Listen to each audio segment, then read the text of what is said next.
Feels good to be back.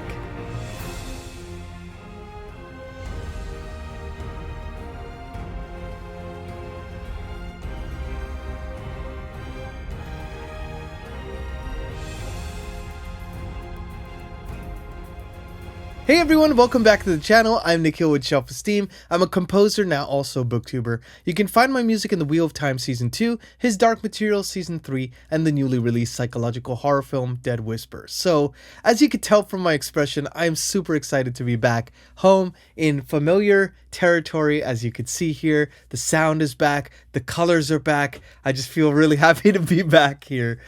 We got back after evacuating from the LA wildfires about a week and a half ago. We were staying with some family in Vegas, and we promptly fell sick with the flu. So we were able to get our cats out, a couple of choice musical instruments, but we didn't know, how this place was going to be when we got back. We didn't know if it was still going to be here. And, a few of my friends were not so lucky.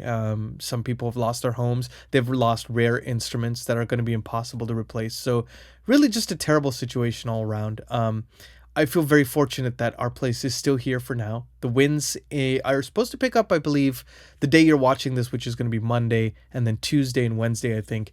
So they're supposed to be kind of reminiscent of the winds that started this whole fiasco in the first place. So hopefully people are more prepared this time. I know we are prepared with a go bag, so we can just jump on out again if we need to evacuate. I really hope that doesn't happen because, of course, we feel fortunate that our place is intact. Our beloved book collections are still here. But, it's just, it definitely does put us through the ringer to have to keep evacuating and bring everything. And it's just tough to kind of get any work done when that is all going on as well. But that is definitely not a high problem on the priority list. We're all very lucky, all things considered. So, that's been what's been going on with us this last week. But I did have some time in between recovering from the flu and kind of, escaping those wildfires and stuff to read some great books. So let's talk a little bit about the reading roundup for this week. So let's talk about the first book I read, and that was Robert McCammon's Speaks the Night Bird. Now, this is book 1 of his Matthew Corbett series. It's a 10-book series. Leviathan, the final book, I think just came out. So it is complete if you want to start it. And I gotta say, this is an 800-page book. It definitely does not read like one. I'm about almost page 500 now. I have been absolutely loving this. Matthew Corbett's character is very interesting. He's kind of like a Sherlock Holmesian kind of character in the sense that he's very knowledgeable and observant about his surroundings, and he's able to pick up on stuff that the magistrate he works for as a clerk does not pick up on. In the case of this particular story, there's a Rachel Howarth who is presumably accused as a witch, and they are having their doubts because some of these testimonies don't seem to be lining up and there might be other motives at play. So, it's Matthew Corbett's job to kind of try to figure things out. And this is 1699, the year 1699. So that was like 7 years after the Salem witch trial. So that is very much on people's minds. And it's kind of a historical fiction mixed with a mystery. And characters that, Robert McCammon is great. I feel like this is very true for Robert McCammon and Stephen King. They're both really great at taking absurdities and making them believable because their character work is so good, if that makes sense. There's a guy in here that's kind of causing trouble in the town. His name is Exodus Jerusalem. Like, what a name, right? But, he's able to kind of take these characters and make you either root for them or hate them. And you really feel there's an intentionality behind the way the characters are portrayed.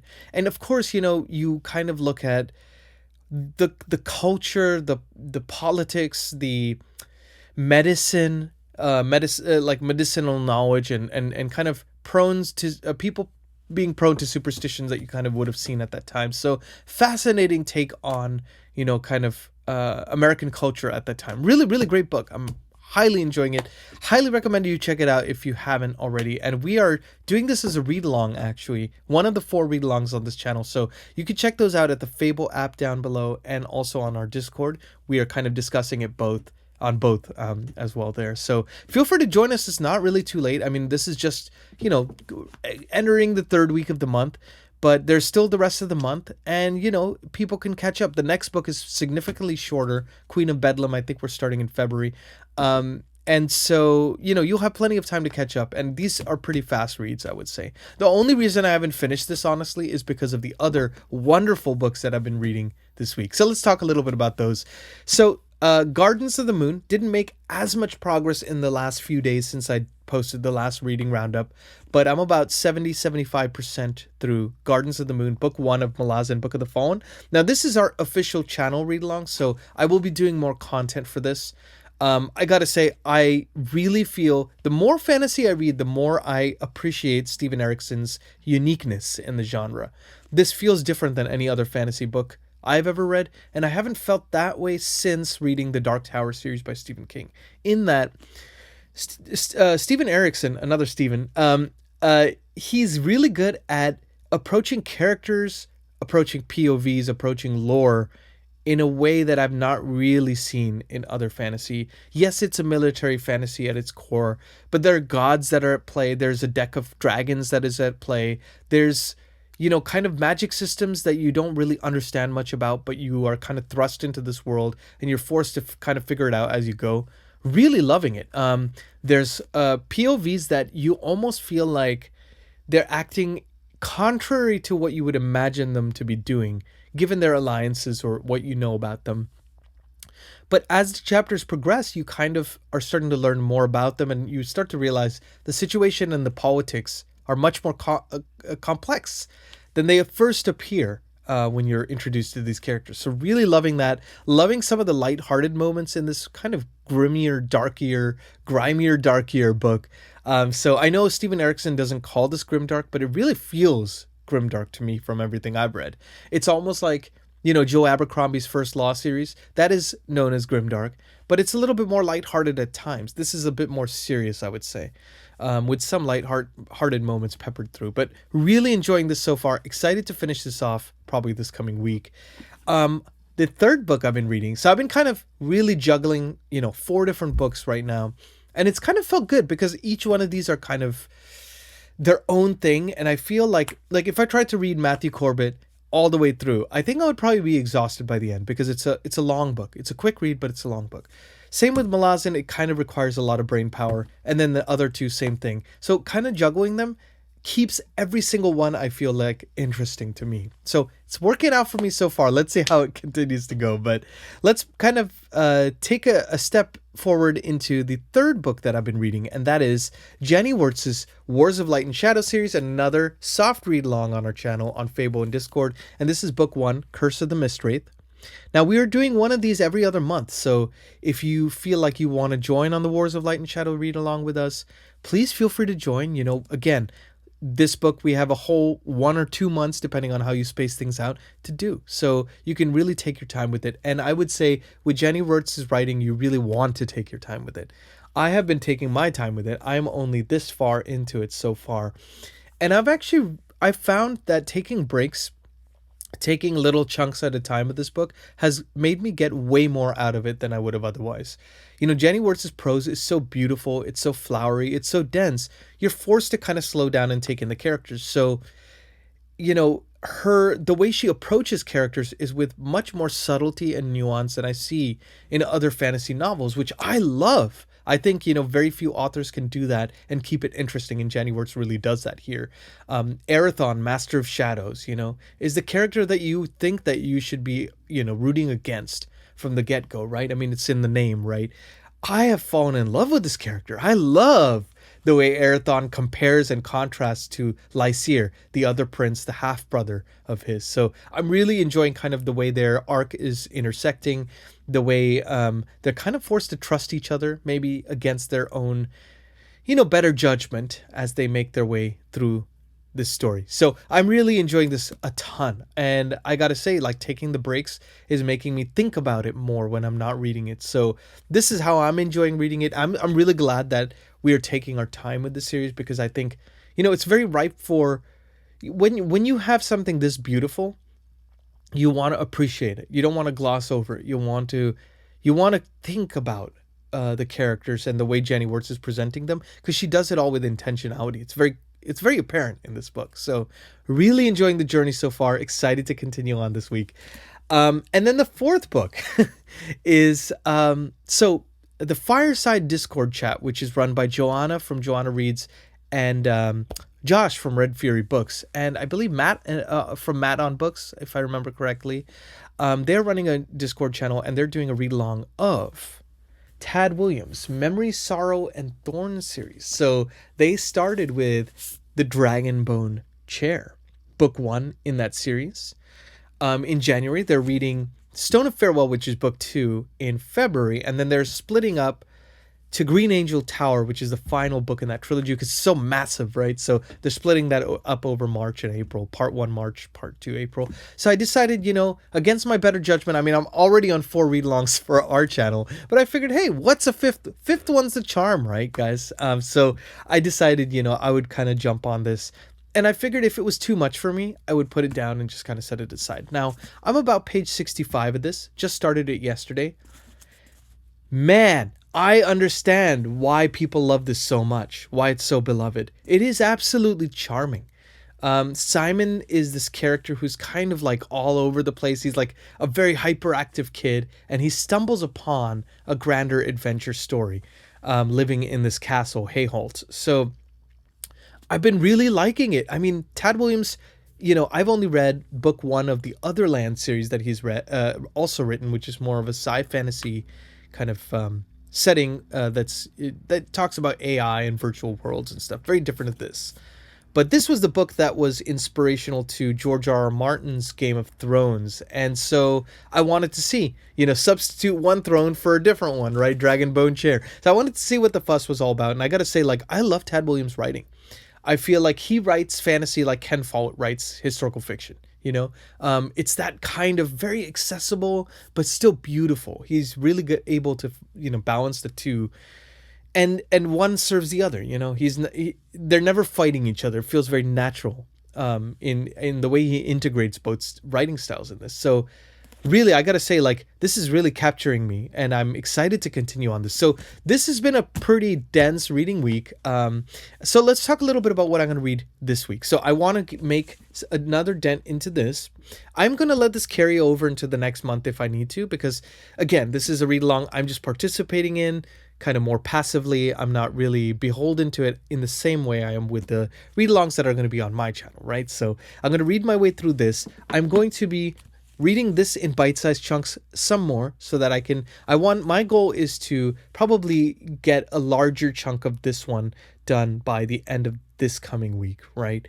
Because I really want to kind of fall into Jenny Wirtz's world a little bit more and prep myself so that I can kind of do a proper video review of this book by the end of the month. So that's kind of the goal here. Then I'm going to make my way through Gardens of the Moon a little bit more. I also want to get this one done. So probably going to try to get this one done by this week so I could start prepping the content for the end of the month, because I have decided, instead of doing a traditional review for this, I'm going to try to make it a little bit special. And because this is the official channel read along, I'm going to do a live stream of it. So it's going to be a review and a live stream where you all can participate. Maybe you could ask questions in the chat. I'll highlight the chat. I will, chat with you all kind of virtually. So we'll get a chance to kind of discuss this almost like a book club rather than just a plain old review. I wanted to do that because there's, I think, so much to talk about in this. And we've had the very good fortune of wonderful people on our Discord channel who are Malazan or Malazan veterans. They've read it before and they're eagerly watching us see the story unfold in real time. So, it's nice to have, veterans and beginners like myself on this read along together. We are about 43 strong right now. So it's been really nice. So please feel free to join again. It's not too late. You can still catch up if you'd like to, and let it spill over into February, and then kind of catch up on the other one, because we're going to have some breaks periodically through this series. So that's kind of the plan for this one. As we get into other books, I'm going to start doing multiple videos related to Malazan. I wanted to do another one for this, but with the fires and the evacuation, I just wasn't able to really do as much as I would like to. But hopefully this live stream will kind of quell some of the demand for talking about this book. So that's on the docket there. I'm also going to make my way through a little bit more of Speaks the Nightbird, Book 1 of Matthew Corbett. So that's kind of the reading plans here. So let's talk a little bit about the channel plans. So first of all, I had released 2 videos while I was away. One was kind of the LA Fire situational update, kind of where we're at and what we were doing. So if you want to check that out, you can always check that out. And then, of course, I'd released a tier list video of every book I read in 2024, which was 50 books, the most I've ever read, especially with all the chonkers. It's like 28,000 pages of reading that I'd done last year, somehow, miraculously. So I ranked every single one of them, talked about each one a little bit. So you can check that video as well. I'd wanted to do more content for you all. I'd done a reading roundup as well. So if you want to see the previous one for any reason, you can check that out up there as well. I wanted to do more videos, but I was so sick, you guys. And so I spent like 4 of the days that we were away just sleeping, literally, like all day, all night. And so, yeah, it hit me hard. Hit myself and Linda hard. I think, the stress of trying to figure out the cats and everything and like evacuate, that was just took a lot out of us, I guess. But now we are back. We are back to our regularly scheduled programming, barring any unforeseen circumstances.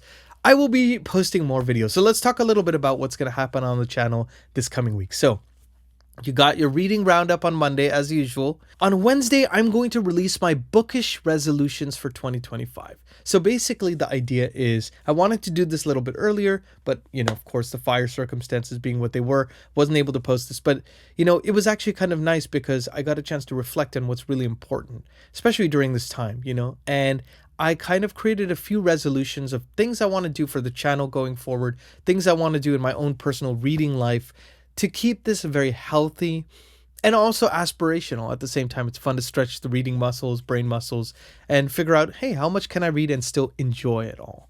How can I juggle all the things I want to do in this life and on BookTube and keep it fun always? And how can I continue to improve the channel and make it a valuable experience for you all? Because community is everything. In the end, that's what matters the most. I mean, you guys have been just lovely. You guys got me through a very difficult period of the last couple weeks. So I'm eternally grateful for you all. And I want to figure out ways of keeping this channel fun for you guys and expanding it out into other territories maybe. So hopefully we can use that as a jumping off point to any suggestions you may have as well. So that's going to be the Wednesday video. The Friday video is going to be my February TBR. So I'm releasing this a week early because some of these are read-alongs, of course, but there's going to be a couple of slots for something completely different. And I figure, hey, you might want to read along with me in case you want to. You have some ample time to get the book on, your preferred medium of choice and follow along. We can open up a channel on the Discord, so that is always available, or we can even just open up a channel on Fable,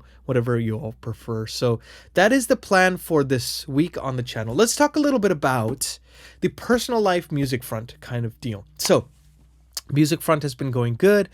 I got kind of the first little a version of the Idan trilogy theme over to Philip, so we're kind of figuring out the next moves and how best to realize that vision and stuff. I'm really excited about that, but more to come on that as we make our way through the rest of the process of the creating that piece. The Conduit score is officially done, you guys. Barring a little end credits piece I have to quickly do. It's like a 90-second kind of denouement for the score. So I'm going to do that probably this week for Monday and Tuesday. And then a good friend of mine, Jordan from New York, he's a piano player, great songwriter as well. He's going to be coming out here on Tuesday night or Wednesday night, presumably. We're going to go see Midas Man, the Beatles biopic on Brian Epstein, the manager of the Beatles. So excited to check that out in a LA premiere. We'll be wearing masks, of course, and taking all the necessary precautions, but it'll be nice to be able to be around people again and just kind of enjoy something together. And then Thursday and Friday, we will both be in Anaheim for the NAMM show. So the NAMM show is basically a music professionals giant conference where like 60,000 people show up for it, and there's different booths with companies and things. It's a great way for a composer to get endorsements or just make connections in the industry and stuff. So I'm going to go for a couple days for that as well. Very excited about that. And then also I'm trying to decide when to do this, but I'm thinking Thursday will be the official release of the lyric video for My Year, which is a song I wrote about you know, how years sometimes don't go as planned. It's kind of prescient for the times, I guess. And how, you know, we can turn to the quiet moments, the solitude, the silence within to try to figure out the next move forward. Sometimes that is where the change comes, and not from the big moments that we always try to highlight on our Instagram or something like that. So that was kind of the impetus of that song, and I felt like the lyrics are very poignant for right now. And so I got a commissioned, a hand-drawn kind of lyric video. So I'm excited to share that with you all, and I'll keep you all posted when that's up. Really appreciate you checking it out, and if you want to share it with friends, anyone who you think would like it, it really helps the algorithm, you know, kind of pushing it out to the right people. And I'll be eternally grateful if you could do that. So I'll keep the links and stuff like that handy in the description as well once those get released. And I'm trying to think what else. There was something else I feel was going to happen. Let me see if there's anything else. Oh, yes, of course. So, as you might have heard, my score for Dead Whisper, which is the psychological horror film that was released in theaters last year that I had scored, it was nominated for the Society of Composers and Lyricists Award in the David Raxon Award for Emerging Talent category. It is right now competing against Inside Out 2 and the score for Nosferatu. So we got our work cut out for us, and the voting officially opens on Friday. So I'm going to be kind of chatting with the Society of Composers members and trying to see if they will support the score. And the award show is going to be a big red carpet event in LA on February 12th, so I'm really excited about all that. But lots of cool things happening, so it's going to be fun trying to figure out how to balance it all amongst these read-alongs. But you know, I've been able to sleep quite a bit since I've been sick, so I'm looking forward to really getting back out there and just kind of enjoying being able to chat with you all more on a more regular basis as well. So with that, let me know, how was your weeks? Did you guys have a good week? Did you have a not so good week? You want to talk about it? We are always a friendly community here. It's everything goes in terms of discussions like, do you disagree with anything I've said here? Do you agree? I always want to know. I don't care about contrarian points of view. I think it kind of makes the channel richer. So I don't mind if we disagree about anything ever. And if you have any suggestions on making the channel better, let me know. Did you read anything cool this week? Let me know in the comments as well. You can let me know in the comments, in the Discord, wherever you so choose. But love chatting with you all always. So with that, I'm Nikhil with Shelf-Esteem. Please like and subscribe. Be good to yourselves, be good to each other. So happy to see you guys again, and I will definitely see you on the next video. Take care.